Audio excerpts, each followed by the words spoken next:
जय हिंद। यहाँ पर हमारा चैप्टर चल रहा है प्रॉफिट एंड लॉस यानी कि लाभ और हानि। Step number 2 step number first के हमने पहले ही क्वेश्चन कुछ करवा दिए हैं। अब हम लाभ हानि के स्टेप नंबर 2 के सवाल पढ़ेंगे जो कि परीक्षाओं में किस प्रकार ये प्रश्न पूछे जाते हैं।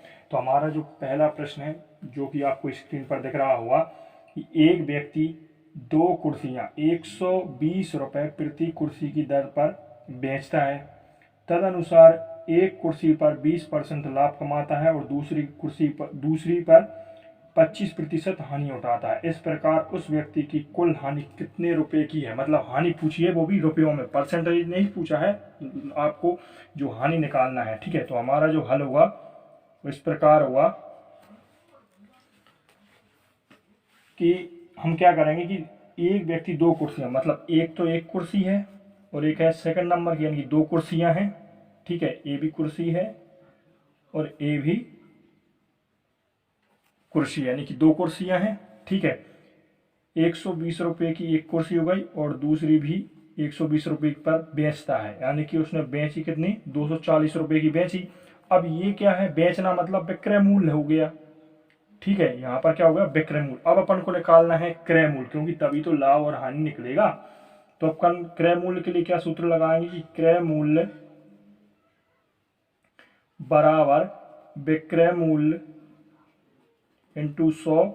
नीचे क्या कर देंगे कि 100 में यदि लाभ हो रहा है तो जोड़ देंगे और यदि हानि हो रही है, हानि की बात की है, तो हम माइनस कर देंगे। ठीक है, हानि ऑब्लिक लाभ परसेंट। ठीक है, ये सूत्र लगेगा इस सवाल में। ठीक है, अब क्रय मूल्य हमको निकालना है तो उसको x मान लेंगे। विक्रय मूल्य दे ही रखा है, एक कुर्सी का कितना है 120 रुपये इंटू 100। अब हम क्या करेंगे, यहाँ पर पहली कुर्सी का क्या बोला है उसने कि 25% लाभ कमाता है, यानी कि 125 कर देंगे क्योंकि 100 में जुड़ जाएगा 25। ठीक है, अब दूसरा है नेक्स्ट दूसरी कुर्सी का, ये भी यही कर लेंगे 120 इंटू 100 प्लस के। अब दूसरी कुर्सी पर उसने 25% हानि उठाता है। ठीक है, 25% यानी 100 में से 25 घटा देंगे, कितना बचेगा, यहाँ पर 75 बचेगा। जितना कट रहा है उतना काट दीजिए। 25 पंचे 125 और 25 चौके 100 और 24 पंचे 120 हो जाता है। 24 का गुणा 4 में करेंगे तो कितना आ जाएगा दोस्तों, 96 आ गया। ठीक है, अब 25 3 75, 25 चौके 100 हो जाएगा और 30 चौके 12, 40 का गुणा 4 में करेंगे तो कितना आ जाएगा, 160 आ जाएगा, यानी कि 96। और जब 160 को जोड़ेंगे तो कितना आ जाएगा, 0 में 6 जुड़ जाएगा, यानी कि 6 हो जाएगा, 9 और 6 15 और 1 और 1 2, यानी कि 256 आपका क्या आ गया दोस्तों, क्रय मूल्य, यानी कि खरीदा है। खरीदा है 256 में, बेचा है 240 में, तो यहाँ पर क्या हो जाएगा, हानि हो जाएगी। ठीक है, और हानि के लिए क्या सूत्र लगता है, क्रय मूल्य में से हम क्या घटाते हैं, हमने पहले ही सूत्र लिखवा दिए हैं, हमारी वीडियो पर डले हुए हैं, वहां पर जाकर देख लेना। क्रय मूल्य माइनस विक्रय मूल्य हो जाएगा। ठीक है, प्ले लिस्ट में देख लेना, वहां पर सारे चैप्टर जो हम क्लियर करते जा रहे हैं वहां पर एक बार आप चेक कर लेना। हानि हमको ज्ञात करना है, तो क्रय मूल्य कितना है, 256 है। ठीक है, और विक्रय मूल्य कितना दे रखा है, 240। यहाँ पर हम माइनस कर देंगे 240। x बराबर क्या हो जाएगा, 256 में 240 जाएंगे, यानी कि 16 रुपए की हानि हुई। तो प्रश्न में क्या पूछा था दोस्तों, यही तो पूछा था कि कितने रुपए की हानि हो रही है, 16 रुपए की हानि हो रही है। यही आपका आंसर हो जाएगा कि इस प्रकार उस व्यक्ति की कुल हानि कितने रुपए की हुई, 16 रुपए की। ये आपका आंसर हो गया दोस्तों। नेक्स्ट क्वेश्चन है कि अमन 99 रुपए की प्रति दर पर 2 घड़ियां बेचता है। एक घड़ी पर उसे 10% लाभ होता है और दूसरी पर 10% की हानि होती है। उसके निवल अभिलाभ या हानि का प्रतिशत, या भाई यहाँ पर हमको प्रतिशत निकालना है, वहां पर हमने सिर्फ लाभ हानि की पूछ रहा था कि कितने रुपए में है। अब वो हानि निकालना है या लाभ निकालना है, जो भी निकालना है वो परसेंटेज पे निकालना है। प्रश्न आपको दिख रहा होगा स्क्रीन पर। तो हमारा जो हल हुआ दोस्तों वो किस प्रकार हुआ, वही का वही सवाल है कि अमन प्रति 99 रुपए की 2 घड़ियां, मतलब 2 घड़ियां हैं। ठीक है, कितनी, 2 घड़ियां हो जाएंगी अपनी। ठीक है, एक फर्स्ट और एक सेकंड वाली घड़ी। तो 99 रुपए पर बेचता है प्रत्येक घड़ी को। ठीक है, प्रति घड़ी बोला उसने, प्रति शब्द लगाया, यानी कि 198 रुपए की आपकी जो है घड़ियां हो जाएंगी, यानी बेचता है, यानी कि विक्रय मूल्य हो जाएगा आपका कितना, 198 रुपए। अब विक्रय मूल्य हो गया कितना 198। अब एक घड़ी पर उसे 10% लाभ होता है, तो हम वही वाला सूत्र लगा दें क्योंकि विक्रय मूल्य निकल गया। अब हमको क्रय मूल्य निकालना है, तो क्रय मूल्य बराबर होता है विक्रय मूल्य इंटू 100 बटे में लाभ हो रहा है हानि हो रही तो प्लस माइनस कर देंगे, ठीक है। हानि हो रही तो माइनस, लाभ हो रहा है तो 100 में जोड़ देंगे। अब यहाँ पर हमको क्रय मूल्य निकालना है तो उसको x मान लेंगे। विक्रय मूल्य दे ही रखा है 99, डायरेक्ट नहीं रखना है, ये वाला ये निकालना है क्योंकि इसी से तो अपन को सवाल निकलेगा। इंटू 100। अब यहाँ पर पहली घड़ी पर उसे क्या हो रहा है 10% लाभ होता है, यानी कि 100 में 10 जोड़ देंगे 110 हो जाएगा, प्लस 99 गुणित 100। अब क्या करना है, यहाँ पर क्या बोल रहा है कि सेकंड नंबर पर गाड़ी पर 10% की हानि होती है, 100 में से 10 घटाएंगे तो कितना बचेगा 90। जितना कट रहा है उतना काट दीजिए, 0 से 0 कट जाएगी, 0 से 0 कट जाएगी, 11 90 99 होता है, और 9 एकम 9 9 एकम 9। x बराबर 9 का गुणा 10 में करेंगे 90 हो जाएगा, 11 का गुणा 10 में करेंगे यानी कि 11 हमको 110 हो जाएगा। 90 और 110 को जोड़ो दोस्तों तो कितना हो जाएगा 200, यानी कि आपका क्रय मूल्य निकल करके कितना आ गया 200। अब यहाँ पर वस्तु बेची है 200 की और सॉरी खरीदी है कितने की 200 की, और बेची कितनी है 198 रुपये की। मतलब खरीद रहे हो आप कोई वस्तु 200 में और बेच रहे हो कितने 198, यानी कि आपको हानि हुई। और हानि के लिए वही वाला सूत्र लगता है कि क्रय मूल्य माइनस विक्रय मूल्य।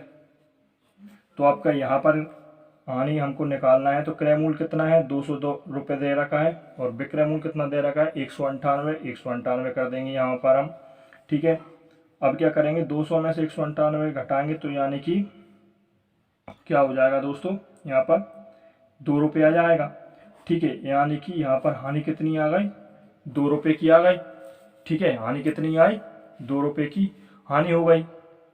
अब उसने प्रश्न में क्या पूछा है कि हानि रुपए में नहीं पूछी, परसेंटेज में पूछी है, तो हमको सूत्र हमको क्या लगाना पड़ेगा कि हानि वाला सूत्र लगाना पड़ेगा, यानी कि हानि परसेंटेज बराबर हानि के रुपए रखेंगे इंटू 100 बटे में।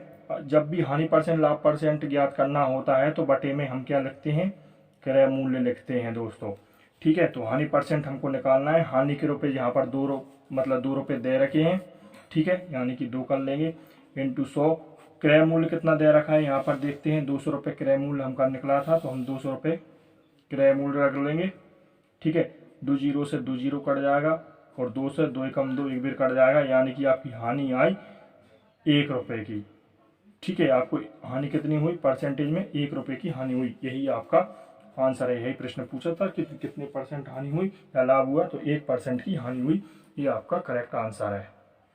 नेक्स्ट क्वेश्चन है 400 नींबुओं का लागत मूल्य 320 नींबुओं के बिक्री मूल्य के बराबर है, तदनुसार उन पर लाभ का परसेंट कितना हुआ। यानी कि लाभ परसेंट पूछा है, तो हमारा जो हल होगा दोस्तों वो इस प्रकार होगा कि लाभ के लिए हम क्या करते हैं, लाभ ज्ञात करने के लिए जब भी लाभ रुपए में ज्ञात करेंगे तो क्या करेंगे कि विक्रय मूल्य में से हम क्रय मूल्य घटा देंगे। लाभ निकालने के लिए आगे विक्रय मूल्य रखते हैं, ठीक है, बाद में क्रय मूल्य रखते हैं, ठीक है।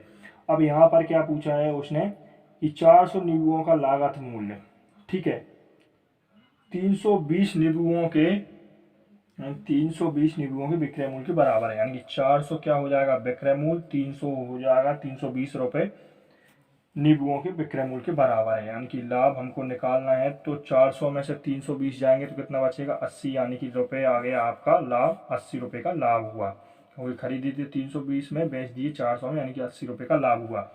अब उसने लाभ प्रतिशत में पूछा है, तो हमारा सूत्र क्या होगा, वही होगा कि अभी हमने हानि में लगाया था वही वाला सूत्र, लाभ परसेंट गुणित में लाभ रुपये होगा यहाँ पर, ठीक है। अब बटे में क्या हो जाएगा कि जब भी लाभ परसेंट हानि परसेंट निकालते हैं तो क्रय मूल्य पर ही ज्ञात करते हैं। हमने पहले ये सूत्र लिखवा दी है, प्लीज वहां पर जाकर देख लेना, तभी सवाल समझ में आएगा, वरना नहीं आएगा सवाल समझ में।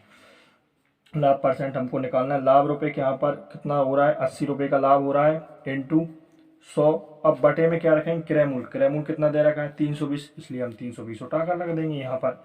0 से 0 कट गए, 8 एकम 8, 8 चौके 32, 4 25 हो गए 100, यानी कि यहाँ पर आपका जो लाभ निकल कर आ गया कितना आ गया 25%। यही आपका आंसर है, यही प्रश्न में पूछा था, 25% का लाभ हुआ। कितना लाभ हुआ तो 25% का लाभ हुआ।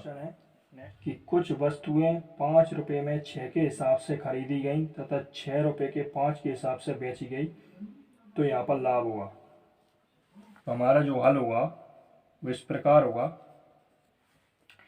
कि यहाँ पर 5 वस्तु और रुपए दे रखे हैं, तो हम क्या करेंगे कि वस्तु अलग कर लेंगे और रुपए अलग कर लेंगे। बिल्कुल ज़्यादा कुछ नहीं है इसमें समझना, बस थोड़ा सा दिमाग लगाना है। क्या करना है कि इसने क्या पूछे, कुछ वस्तुएं 6 के हिसाब से, यानी कि 6 की वस्तु मतलब 6 वस्तुएं खरीदी कितने रुपए की, 5 रुपए की।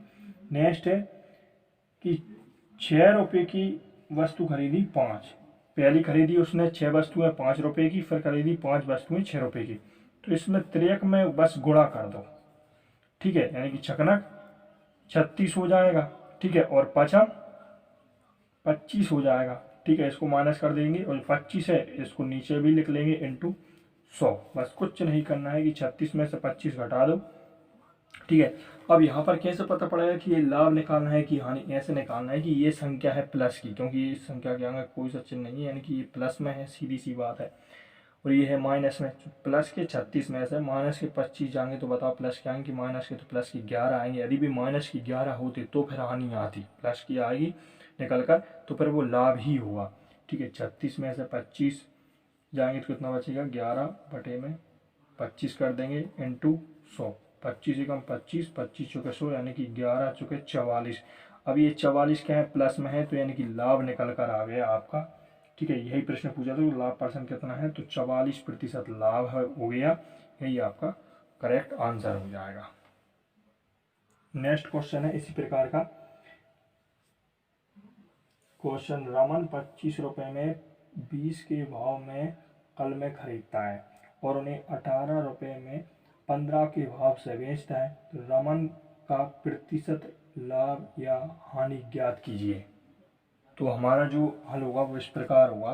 अब यहाँ पर क्या पूछा है, हानि कैसे निकालना है, ठीक है। तो हम वस्तु अलग कर लेंगे, ठीक है, और रुपये को अलग कर देंगे, ठीक है। अब 25 रुपये में 20 के भाव से कल में खरीदी, ठीक है, यानी कि 20 वस्तुएं खरीदी 25 रुपये की, ठीक है। नेक्स्ट है कि 15 वस्तुएं खरीदी 18 रुपये की, यानी कि अंग शुरू में 20 वस्तुएं खरीदी 25 रुपये की, फिर 15 वस्तुएं खरीदी 18 रुपये की। त्रियक में गुणा कर दो इनका आपस में, ठीक है। तो 18 दूनी 36, यानी कि 360 हो जाएगा। 25 का गुणा 15 में करेंगे तो कितना आ जाएगा, 375, ठीक है। बटे में क्या हो जाएगा, 375 नीचे ले लेंगे, ठीक है, और इंटू 100 करते हैं क्योंकि परसेंटेज निकालने के लिए तो आपको गुणा तो 100 का करना पड़ेगा। अब यहाँ पर क्या हुआ कि 360, ये इसके आगे कोई चिन्ह नहीं है, यानी कि प्लस का है। अब यहाँ पर देख रहा है कि 360 संख्या छोटी है किससे, 375 से, बड़ी है 375, लेकिन ये माइनस की है, तो माइनस के 375 में से प्लस के 360 जाएंगे तो माइनस के 15 आएंगे, बटे में 375 इंटू 100, जितना कट रहा उतना काट दी। 15 एकम 15 29, 15 पन 75, 25 एकम 25, 25 चौके 100। और 4 का गुणा 1 में करेंगे और 1 है माइनस में, 1 का गुणा यदि 4 में करेंगे तो ये है माइनस में, ठीक है। तो माइनस का 4 आएगा, माइनस का 4 आ रहा है तो आपकी हानि है निकल कर। प्लस में आती है वो क्या होता है, लाभ। माइनस में है तो -4% आपकी हानि आई। यही प्रश्न पूछा था कि रमन का प्रतिशत लाभ या हानि ज्ञात कीजिए, तो आपकी जो हानि आई वो 4% आई। नेक्स्ट क्वेश्चन है कि एक खिलौने को 16% लाभ पर बेचा जाता है, मतलब एक खिलौना है उसको 16% लाभ पर बेचा गया। यदि उसे 10 रुपये ज़्यादा पर बेचा जाता तो लाभ का प्रतिशत 20% हो जाता। तदनुसार उसका लागत मूल्य कितना है। लागत मूल्य हमने पहले ही बताया था, लागत मूल्य मतलब होता है लागत लगाई, लागत मतलब अपने क्रय मूल्य, यानी कोई वस्तु खरीदी, क्रय मूल्य मतलब क्या होता है, खरीदना। तो हमारा जो हल होगा वो इस प्रकार होगा कि यहाँ पर उसका लागत मूल्य पूछा है, माना लागत मूल्य, माना लागत मूल्य कितना है, यानी कि क्रय मूल्य हमने कितना मान लिया, 100। देखो हम इसलिए x नहीं मान रहे क्योंकि x में यहाँ पर दिक्कत आ जाएगी काटने में, ठीक है। अब यहाँ पर हमने लागत मूल्य कितना मान लिया, 100, ये क्रय मूल्य है, ठीक है। अब यहाँ पर क्या बोल रहा है प्रश्न में, तो लाभ परसेंट देखो, एक खिलौने को 16% पर बेचता है, यानी कि 100 का 16% कितना हो जाएगा, 116, ठीक है। एक क्या है, सेलिंग प्राइस यानी कि विक्रय मूल्य बेचता, और दूसरे को बेचता, लाभ का परसेंट 20% हो जाता, ठीक है, यानी कि 20% यानी कि 120 हो गया, ये भी सेलिंग प्राइस विक्रय मूल्य, ठीक है। यदि उसे 10 रुपये ज़्यादा पर बेचा जाता, यदि 10 रुपये ज़्यादा पर बेचा जाता उनके अनुसार, और अपने अनुसार कितने में ज़्यादा हो रहा है, 16 से 120 में कितना ज़्यादा है, 4 रुपये का ज़्यादा अंतर है, ठीक है। और परसेंटेज निकालने के लिए हम 100 का गुणा करेंगे, क्योंकि उसने यही पूछा था कि लागत मूल्य कितना है, तो हमने लागत मूल्य पहले ही कितना माना है, 100, ठीक है। 4 एकम 4, 4 25 चौके 100, 25 का गुणा जब 10 में करेंगे तो कितना आ जाएगा, 250 आ जाएगा। यही प्रश्न में पूछा था कि लागत मूल्य कितना है, तो लागत मूल्य जो हमारा है वो 250 रुपये है, यानी कि 250। अब आप सोच रहे हैं कि लागत मूल्य हमने 100 मान लिया, एक्स इसलिए नहीं मान ले क्योंकि एक्स मानेंगे तो यहाँ पर कटने में दिक्कत आ जाएगी सवाल को, ठीक है, इसलिए हमने लागत मूल्य 100 माना था, ठीक है। यहाँ पर हमारा उस वस्तु का जो लागत मूल्य निकल कर आया वो कितना आया, 250 रुपये, यही आपका आंसर है, ठीक है। इसी के साथ मिलते हैं प्रॉफिट एंड लॉस के अगले वाले भाग में, और पढ़ाई हमेशा जारी रखिए, क्योंकि जीत उसी की होती है, यानी कि सफलता उसी को मिलती है जो निरंतरता से मेहनत करता है, ठीक है दोस्तों। इसलिए सफल होना है तो मेहनत आपको जारी रखना पड़ेगी। मिलते हैं अगली नेक्स्ट वीडियो में, तब तक के लिए जय हिंद, वंदे मातरम।